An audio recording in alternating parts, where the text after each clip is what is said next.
Lorsqu'on déménage d'une maison à une autre, au départ, on est déphasé, dépaysé. On avait l'habitude d'aller à gauche pour aller à la salle de bain et maintenant, il faut prendre par la droite.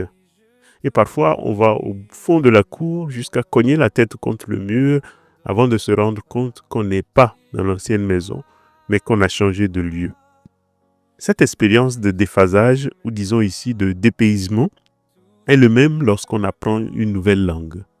On sait ce qu'on veut dire, parfois même on connaît les mots pour le dire, ce n'est pas le plus difficile, mais on se trompe dans l'ordre des mots, dans la façon de les agencer pour produire du sens. Il faut entrer dans une grammaire nouvelle comme on entre dans un nouvel appartement, comme si on entrait dans un nouveau monde. Ces deux expériences que je viens d'évoquer, ce sont des choses qui me sont souvent arrivées dans la vie. Mais je ne vous en parle pas pour cette raison-là, quoique. Mais plutôt parce que devenir chrétien, c'est comme déménager ou apprendre une nouvelle grammaire. D'ailleurs, il y a plusieurs théologiens contemporains, parmi ceux qui m'inspirent, qui proposent de parler de la foi comme d'une grammaire, mais j'y reviendrai un autre jour.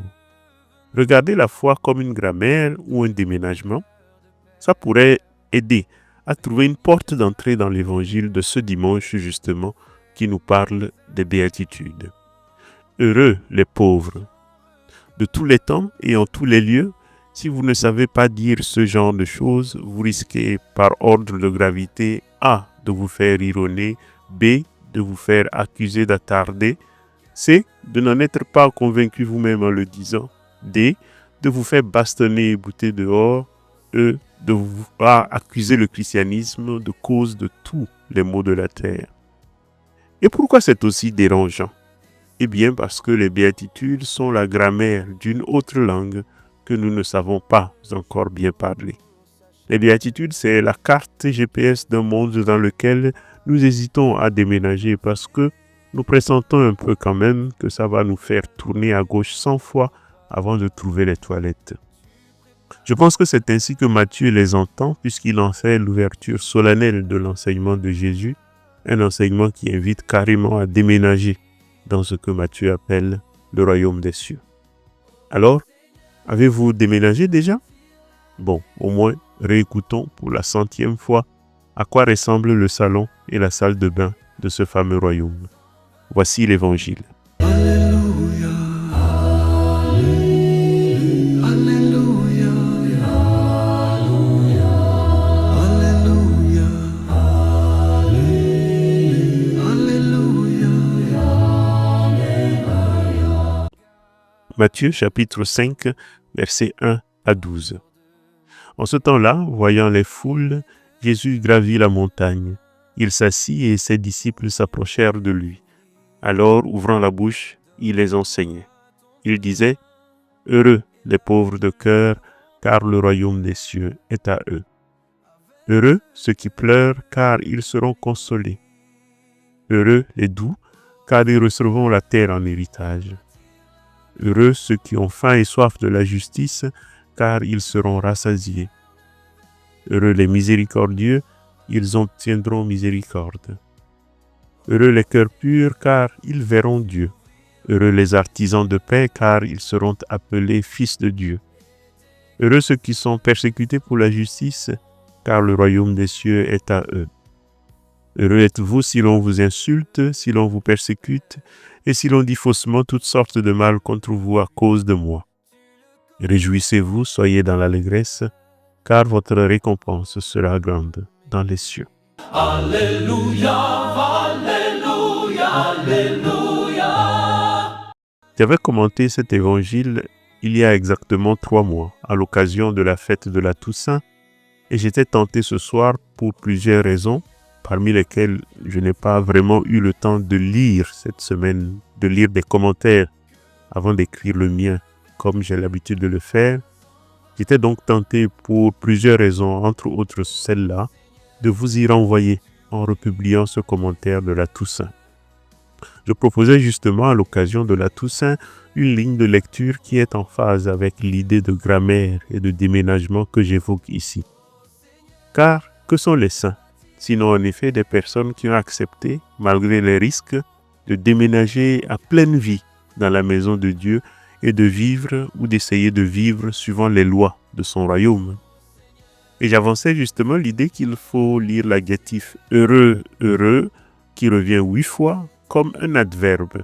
Comme si Jésus disait heureusement qu'il existe des gens comme eux, heureusement qu'il y a des gens doux et humbles sur cette terre, sinon, qu'est-ce que ça serait? Lire l'adjectif heureux comme des adverbes est donc une façon heureuse d'entrer dans cet évangile. J'étais donc tenté, pour ces raisons-là et d'autres, de vous resservir ce commentaire quand, en relisant l'évangile, m'est revenue en mémoire une autre piste de lecture qui me trotte dans la tête depuis très longtemps et qui part aussi, devinez quoi, d'une remarque grammaticale. Il n'est plus question d'adverbe ou d'adjectif, mais de conjugaison. Avez-vous jamais fait attention aux verbes dans les béatitudes? Ils sont construits tous à la forme passive et c'est loin d'être un détail. Dans les béatitudes que vous venez d'entendre, prenez peut-être le temps de les relire, presque tout est formulé au passif. Ils seront consolés, ils seront rassasiés, ils obtiendront miséricorde, ils seront appelés fils de Dieu. Même quand les verbes ne sont pas explicitement au passif, le sens l'est. Le royaume des cieux est à eux, ils recevront la terre. Tout ça veut dire que ça leur est donné par quelqu'un d'autre. Cette petite note de grammaire est décisive. Elle indique que dans l'Évangile, le bonheur n'est pas une fabrication humaine, mais une initiative divine. Le sujet réel des verbes, c'est Dieu, même quand il n'est pas nommé. Lisez donc bien les règles avant de déménager. Ici, dans le royaume, dans cette maison, on ne devient pas bienheureux par ses propres moyens, mais par une action qui émane de l'autre par excellence, à savoir Dieu lui-même. Et vous voyez peut-être en quoi c'est important. Notre morale la plus quotidienne et la plus banale est saturée d'une injonction au bonheur qui parfois frise l'indécence. Indécence parce que parfois vous sentez que les gens font tout pour vous obliger à croire qu'ils sont heureux. Ce que je dis là, vous n'avez pas besoin de chez moi pour voir que c'est la grammaire de notre monde, surtout si vous traînez ici et là sur les réseaux sociaux. Vous avez pour ça ces exemples. Ceux qui disent être heureux veulent vous montrer non seulement qu'ils le sont, mais surtout qu'ils ont acquis ce bonheur par un travail persévérant. On devient heureux parce qu'on réussit, parce qu'on s'impose, parce qu'on obtient ce qu'on vise. Notre époque, fébrile et appliquée, conçoit le bonheur comme un diplôme final d'une longue scolarité. Mais la recette de bonheur qu'elle propose est fatigante et épuisante. Il faudrait réussir sa carrière, son couple, surveiller son corps, son alimentation, sa méditation et même, paradoxe suprême, même le lâcher-prise demande un effort. Nous sommes les forçats volontaires de notre propre félicité. C'est une logique devant laquelle j'ai souvent envie de répondre « Vous êtes heureux? Bon, et alors ?» Car vous que je vois étaler des signes de bonheur à l'écran, vous êtes peut-être malheureux au fond et vous faites semblant. Ou alors, prenons-vous au sérieux, vous êtes vraiment sincère et vous êtes heureux. Mais en quoi ton bonheur change l'affaire du monde? En quoi fait-il avancer le schmilblick? En quoi ça me regarde? Et cette simple phrase, je n'en finis décidément pas d'être grammairien aujourd'hui, cette simple phrase « en quoi ça me regarde » montre que votre bonheur, pour être un vrai bonheur, doit toujours me regarder. Il doit toujours regarder quelqu'un. Il doit toujours concerner quelqu'un. Vous avez beau être l'homme le plus heureux du monde, si votre bonheur ne regarde personne, vous serez malheureux. C'est pour cela d'ailleurs que les hommes heureux des réseaux sociaux veulent que ça nous regarde. C'est donc une nécessité qu'il faut prendre du bon côté, car elle nous enseigne quelque chose sur le bonheur et ne l'oublions pas sur le bonheur tel que Dieu l'a créé, tel qu'il vient nous le rappeler dans les béatitudes. Les pauvres, les assoiffés de justice, les artisans de paix reçoivent leur bonheur d'un autre parce que les joies les plus solides de nos existences ne se fabriquent pas en solitaire. Elles arrivent presque toujours par quelqu'un. Un enfant qui naît et bouscule vos plans mais vous donne le sourire. Un ami qui vous appelle au bon moment et vous voilà moins malheureux que la minute d'avant. Un conjoint vous pardonne et tout à coup, l'air redevient respirable. Dans ces moments-là, nous ne parlons pas le langage de la performance, mais celui de la réception, de la grâce. Comme les doux, nous recevons la joie en héritage. C'est d'ailleurs pour cela que le discours du bonheur plat, standardisé, mesurable, a quelque chose d'un peu triste et d'un peu épuisant. Il essaie de remplacer des visages par des méthodes. Il promet des résultats là où en réalité nous attendons des rencontres et de vraies rencontres. Il remplace la surprise par le protocole. Or, la joie humaine supporte très mal d'être planifiée comme un objectif trimestriel. À partir de là, la grammaire des béatitudes commence à devenir moins exotique. Ils seront consolés, ils obtiendront miséricorde, ils seront appelés fils de Dieu. Les pauvres de cœur ne prennent pas le royaume d'assaut, il leur est donné. Les doux ne s'imposent pas, ils reçoivent la terre. Ceux qui pleurent ne produisent pas leur consolation, ils sont consolés. Ce sont des phrases qui ressemblent à un autre niveau à ce que nous disons déjà dans la vie courante. J'ai été aidé par un tel, j'ai été relevé, j'ai été aimé ou je suis aimé. Les verbes les plus décisifs de notre histoire personnelle, à commencer par le « je suis né », sont souvent à la voix passive et nous ne nous en plaignons pas. Je pense, et je le disais, dans mon homélie pour la fête de l'Ascension, allez le réécouter si vous avez le temps, que le vrai bonheur naît là où un homme dit à un autre « tu m'as redonné l'espoir ». Dans cette simple phrase, celui qui a donné l'espoir peut sourire d'un sourire souverain. Et celui qui l'a reçu, même s'il continue de pleurer, sait qu'on vient de le déménager dans un nouveau monde. Voilà le secret de la nouvelle maison qui s'appelle le royaume des cieux. Dans l'ancienne, les interrupteurs du bonheur étaient en nous-mêmes. Succès, reconnaissance, confort, on les actionnait frénétiquement pour s'éclairer soi-même, peu importe si le reste du monde est dans l'obscurité. Dans la demeure du royaume, les interrupteurs sont souvent situés dans le cœur du voisin.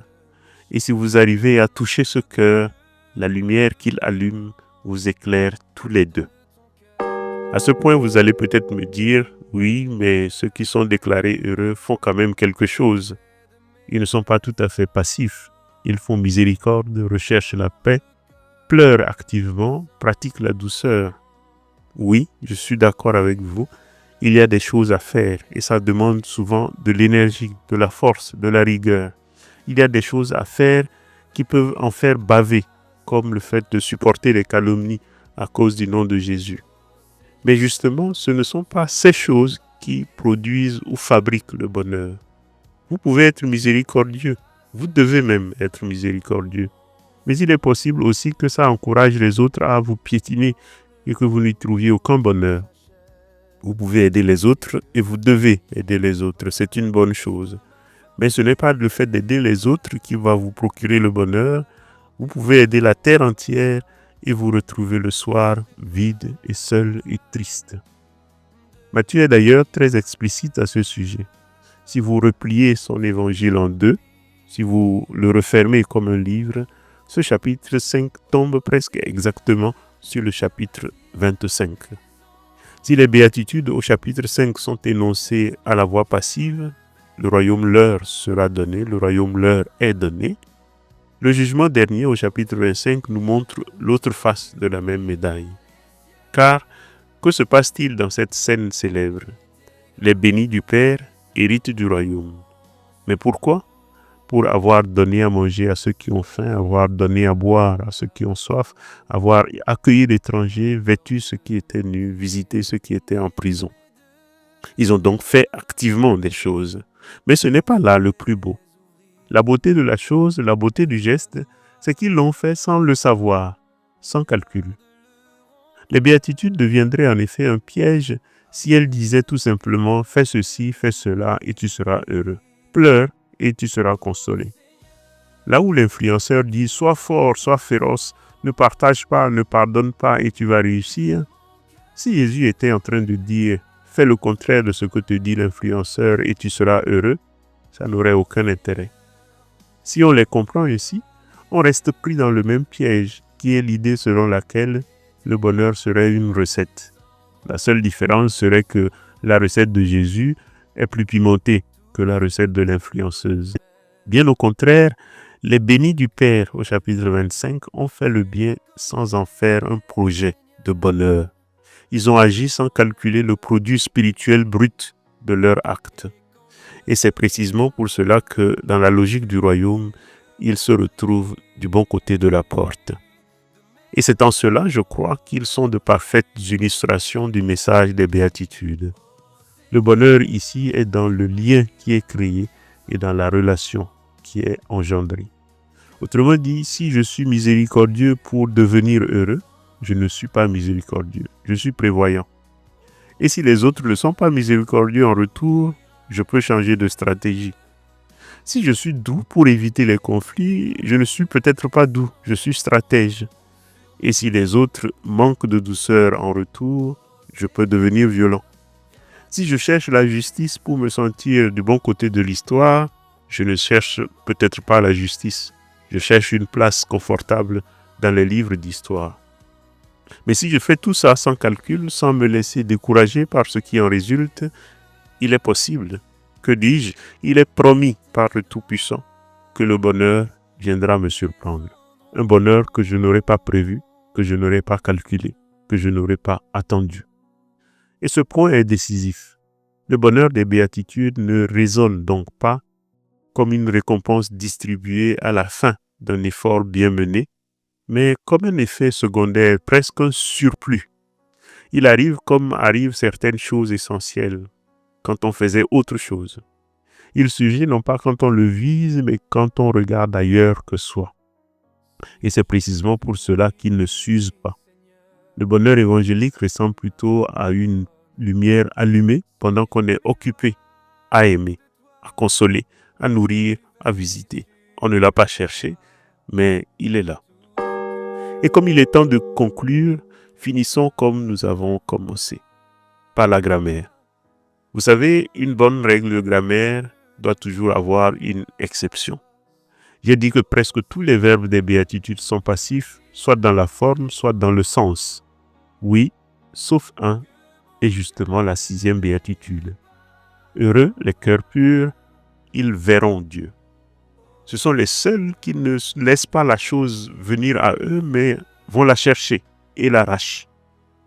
C'est pour moi une curiosité et ça mériterait un commentaire à part entière, mais peut-être l'année prochaine. Aujourd'hui, je veux juste dire ceci. Dans la manière d'agir que je viens de décrire, il y a quelque chose qu'on pourrait appeler la pureté du cœur. Dans la Bible, la pureté n'est pas d'abord morale au sens étroit. Elle concerne plutôt la capacité à voir. Un cœur pur n'est pas un cœur qui ne tombe jamais, qui est sans faute, mais c'est un cœur qui ne triche pas sur ce qu'il cherche. Heureux, les cœurs purs pourraient donc se traduire heureux les cœurs non traversés de calcul, de duplicité, d'auto-justification, de mise en scène de soi. Le propre d'une grammaire, en effet, c'est de nous aider à parler la langue sans penser à la grammaire. Le propre de la grammaire, d'une bonne grammaire, d'une grammaire maîtrisée, c'est de se faire oublier, de nous aider à parler la langue, disons, d'un cœur pur. La grammaire qui a réussi est une grammaire qui est en arrière-plan pour que la langue devienne fluide. Heureux les cœurs qui cherchent le vrai sans arrière-pensée, car c'est précisément à cet endroit où le calcul cesse que la promesse de Dieu commence. Vu sous cet angle, on pourrait dire que cette 6e béatitude résume toutes les autres. Elle seule est à la voie active, comme si la seule chose à faire vraiment, c'était d'avoir un cœur pur. Et si tel est le résumé, alors la promesse des béatitudes est la suivante.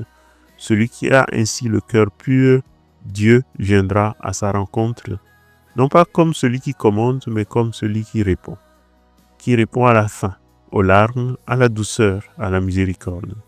Il répond comme quelqu'un qui habite déjà la maison et qui, voyant arriver de nouveaux locataires un peu perdus, allume la lumière avant même qu'ils aient trouvé l'interrupteur.